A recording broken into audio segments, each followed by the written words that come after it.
Hola amigo, j'espère que vous allez bien. Je viens de tomber sur une vidéo qui m'a un peu étonné tout à l'heure sur Instagram. C'est un gars qui en plus donne des conseils pour créer du contenu sur les réseaux, qui dit que l'algorithme a un gros rôle à jouer sur la réussite d'une vidéo. Je le paraphrase un peu, je vais pas vous expliquer toute la vidéo, mais il explique que si les plateformes disaient à quel point l'algorithme influence la réussite des vidéos, donc à quel point la chance rentre en compte, ça découragerait beaucoup de gens pour commencer à créer du contenu. Et je suis vraiment pas d'accord avec ça. Je suis vraiment pas d'accord avec le fait que c'est la faute de l'algorithme. Parce que, dans une majorité de cas, c'est pas la faute de l'algorithme.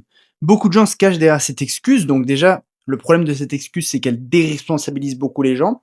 Elle empêche les gens de s'améliorer, elle empêche les gens de faire des meilleures vidéos, de mieux optimiser, de se renseigner sur la création de contenu et de devenir meilleur, déjà premièrement. Donc, c'est une vision que j'aime pas beaucoup, le fait de se dire ça, parce que c'est une vision qui vise à déresponsabiliser l'individu et j'aime pas ça. Bah, philosophiquement, ça me plaît pas. Et au-delà de ça, j'ai remarqué de manière pratique que l'algorithme jouait un rôle, mais jouait un rôle vraiment minime en fait sur la réussite d'une vidéo. À partir du moment où on est capable de comprendre l'algorithme, à partir du moment où on est capable de comprendre comment il fonctionne et ce qui fonctionne aussi pour nous, parce que ce qui va fonctionner pour le voisin ne fonctionne pas forcément pour nous.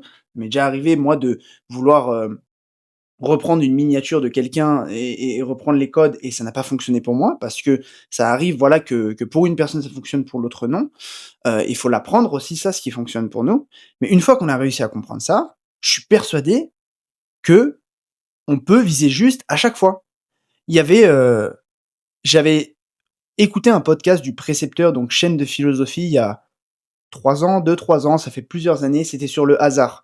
C'était un podcast que j'avais beaucoup aimé et il disait quelque chose du type: «Le hasard, c'est juste l'incapacité de l'être humain à prévoir toutes les situations possibles.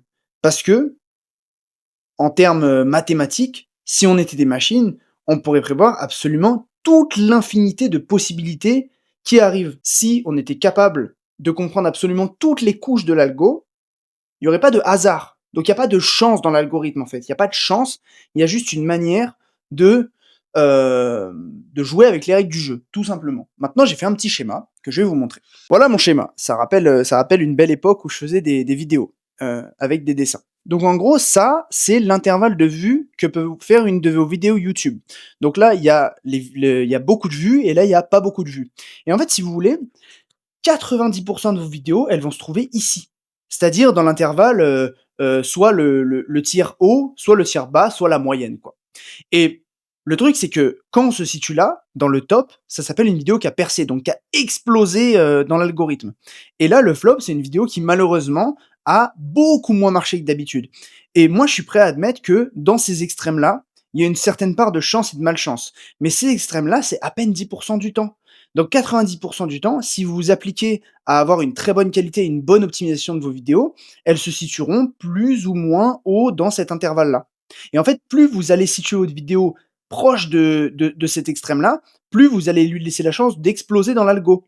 Et plus, moins vous allez optimiser, plus elle va tomber ici. Ces vidéos quotidiennes que je fais, je me laisse pas le temps d'optimiser le titre, les minias et tout. Donc, ça arrive beaucoup plus souvent qu'elle tombe, on va dire, dans le flop, plutôt qu'elle aille dans le top. Parce que déjà, de base, j'optimise pas. J'optimise pas le titre, j'optimise pas les miniatures. Mais par exemple, regardez, je vais vous montrer un exemple. C'est marrant, ça m'est arrivé là, pas plus tard que hier soir. Cette vidéo, elle est sortie sur ma chaîne il y a, quelques jours. Donc, au début, elle partait pas très bien. C'est une vidéo tier list, des habitudes de dev perso. Et déjà la miniature, elle est beaucoup plus optimisée que sur n'importe lesquelles de mes vidéos journalières depuis le début de ce défi. Donc déjà la vidéo elle est pas mal, enfin la miniature elle est pas mal. J'ai repris des codes, des vidéos tier list, avec moi un peu dubitatif sur le côté, la tier list avec, là par exemple je ne floute pas certaines choses, je mets des mots un peu chocs genre à chier, goat, dingue, bien, surcoté. Ça attire l'œil, mais elle fonctionnait pas très bien. Et je ne me rappelle plus du premier titre. Je pense que c'était quelque chose de très, je crois que c'était quelque chose de très descriptif. Genre je note les habitudes, de dev perso. Hier matin, j'ai établi ce changement. J'ai commencé à l'appeler «je juge», donc déjà je suis passé de «je note» à «je juge». Juger, c'est un terme fort. Les pires habitudes de dev perso. Donc les pires. Donc là, on passe de «je note les habitudes de dev perso de manière générale» à «je juge les pires». Et en fait, en gros, regardez ce qui s'est passé. J'espère que vous voyez la courbe. Voilà, là, c'est le changement de titre. Voilà, vous voyez cette courbe? C'est ce qu'on cherche à avoir quand on crée du contenu. Voilà, des courbes bien exponentielles. J'ai décidé sur une vidéo de jouer le jeu de l'algo et de revenir dessus et d'optimiser quelque chose en, faisant quelque chose qui fonctionne beaucoup plus et ça fonctionne, en fait. Enfin, je veux dire, il y a pas énormément de secrets une fois qu'on s'y connaît. Évidemment, moi, c'est des années et des années de création de contenu. C'est une intuition, générale. Moi, retaper un titre comme ça me demande pas énormément de réflexion. C'est juste que, bah, mes titres, je sais très bien, mes titres et encore plus mes miniatures, n'en parlons pas, hein, sur cette chaîne depuis le début, enfin depuis le début de mon challenge journalier, c'est pas optimal. Parce que j'ai pas le temps de faire une bonne miniature par jour et tout. Mais si je prenais le temps de faire une bête de miniature, un bête de titre et tout, je me rapprocherai encore une fois, rappelle-toi le tableau, je vais pas encore te le montrer, une énième fois. Allez, je te le montre, mais en levant mon écran. Tu vois, je me situerai beaucoup plus là. Je me situerai beaucoup plus dans le tiers supérieur de l'intervalle de vue. Donc, ne partez pas du principe que c'est la faute de l'algo, ça vous déresponsabilise, et puis c'est une croyance qui vous mine le moral. Je parlais de ça dans une ancienne vidéo, c'était les croyances où on n'a pas forcément la réponse. Il y a pas une entité divine qui est là pour nous donner la réponse. Comme le fait de croire en Dieu, croire au déterminisme, croire en la surpuissance de l'algorithme sur les réseaux. On n'a personne pour nous dire, une bonne fois pour toutes, oui, ça existe.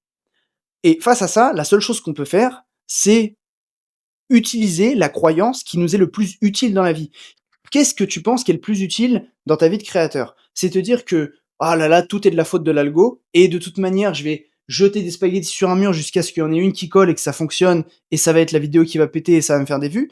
Ou alors c'est mieux de voir ça en mode scientifique, en mode je vais absolument optimiser pour aller chercher une vidéo qui explose. Je peux te dire que moi, sur ma propre chaîne, principale et secondaire, je suis loin d'être le meilleur exemple d'optimisation, surtout dernièrement, au début beaucoup plus, parce que j'ai commencé à avoir la flemme, j'ai d'autres priorités, j'ai des personnes que j'accompagne et moi maintenant ma mission, ce qui me fait le plus kiffer, c'est de faire grossir des gens, grossir des gens sur les réseaux. C'est moi, ça y est, je grossis encore, tu vois? Mais je considère pas que je suis encore dans cette phase de croissance. J'y reviendrai peut-être, mais pour le moment, je suis pas dans cette phase de croissance.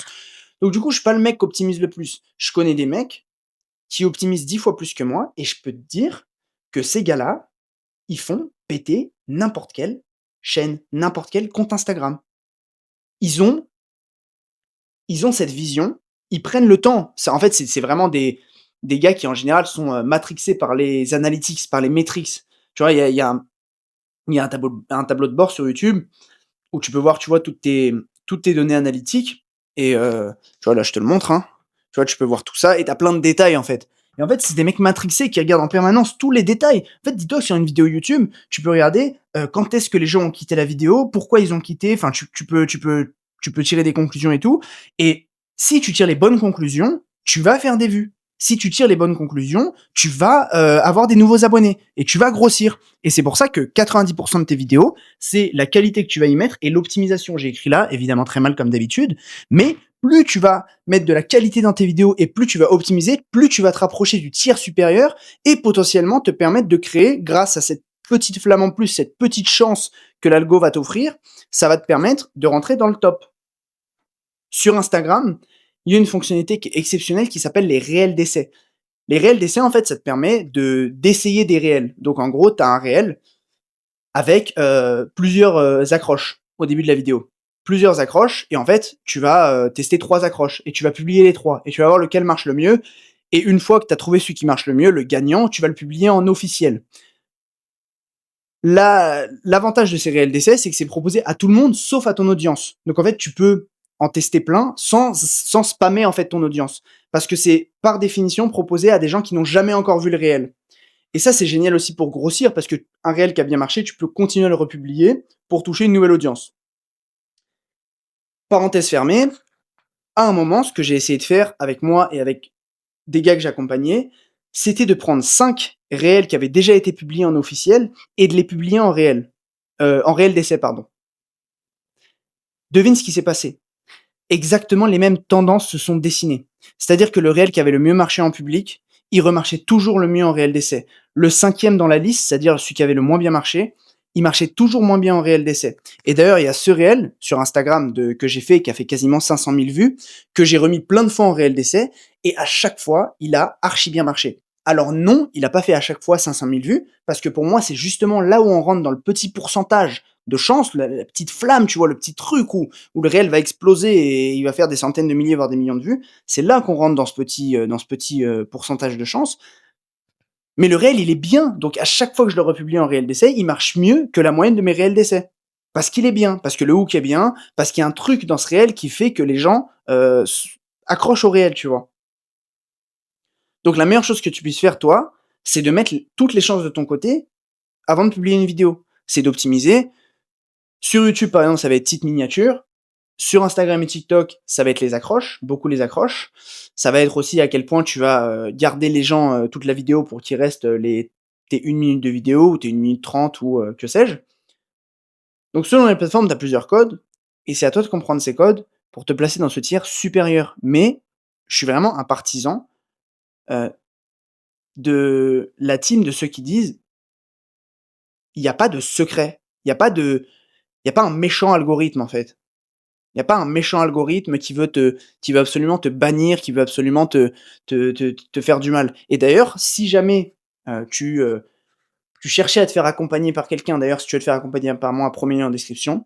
Tu prends un appel avec moi totalement gratuit. On voit juste si l'accompagnement, ça peut te plaire. On discute pendant 1 heure, on voit tes problématiques, tes blocages, où est-ce que tu veux aller et si on est un bon fit, on partira sur un accompagnement. Mais si tu veux te faire accompagner par quelqu'un d'autre qui te dirait si tes vidéos ne marchent pas, c'est à cause de l'algo et qui se déresponsabilise en permanence en disant ah la vidéo qu'on a faite ensemble elle a pas marché, c'est à cause de l'algo. Au lieu de chercher comme un architecte, comme un ingénieur, de chercher pourquoi ça a pas marché et essayer de te donner des clés pour la prochaine fois, c'est une personne à fuir. Personne ou agence d'ailleurs. Si la personne parle en permanence de l'algo, elle est à fuir. Il n'y a pas de hasard sur les réseaux. Si on pouvait tout comprendre, en tout cas, il y aurait 0% de hasard. Là, il y a un pourcentage de hasard, évidemment, pas se mentir, mais il faut arrêter avec cette excuse de c'est l'algo. Il faut arrêter avec cette excuse de l'algo ne m'aime pas. Vos vidéos sont claquées. Elles sont claquées. Ou en tout cas, elles sont pas optimisées pour l'algorithme. Tu vois, moi, là, sur ma chaîne secondaire, mes dernières vidéos, elles ne sont pas optimisées pour l'algorithme. Je le sais. Je le sais qu'elles vont pas faire 100 000 vues. Je le sais très bien. Et tu vois, dès que j'optimise un petit truc, tu vois, même là, regarde la vidéo. Souvent dans mes vidéos sur cette chaîne, je fais des screenshots de la vidéo, tu vois. Je me fais pas chier en fait sur la minière. Mais dès que j'essaie de faire une minière un peu plus travaillée, genre là, tu vois, je fais une minière un peu plus travaillée. La minière, elle a un rapport avec le titre. Le titre, il s'appelle J'ai envie de tout arrêter. Bah la vidéo, elle marche beaucoup plus que d'habitude. Tu vois, 400 vues. Regarde. Voilà. Et là, potentiellement, je pourrais chercher, vu que je vois que le titre, il attire bien, je pourrais chercher à modifier la mini, à faire un truc encore mieux, pour rechercher encore un pic. Bref, tout ça, c'est passionnant, mais ne te fais pas avoir par les gens qui te disent que tout est l'algo est méchant, c'est pas de ta faute. Si, c'est de ta faute. Si ta vidéo marche pas, c'est de ta faute. Et tu peux te rapprocher des gens qui ont plus d'expérience, qui savent faire, qui savent avoir un œil extérieur et qui savent analyser les différentes choses. Moi, j'ai de la chance, je suis cross-platform, c'est-à-dire que j'ai réussi à avoir des beaux succès, déjà beaucoup sur YouTube et de plus en plus sur Instagram. J'ai pas mal de vidéos qui ont bien fonctionné. Je comprends de plus en plus, que ce soit pour moi ou pour mes élèves. Donc, si tu veux faire partie de mes élèves dans le futur, premier lien en description pour prendre un petit appel gratuit avec moi, on en discutera. Passe une bonne journée et à demain. Ciao.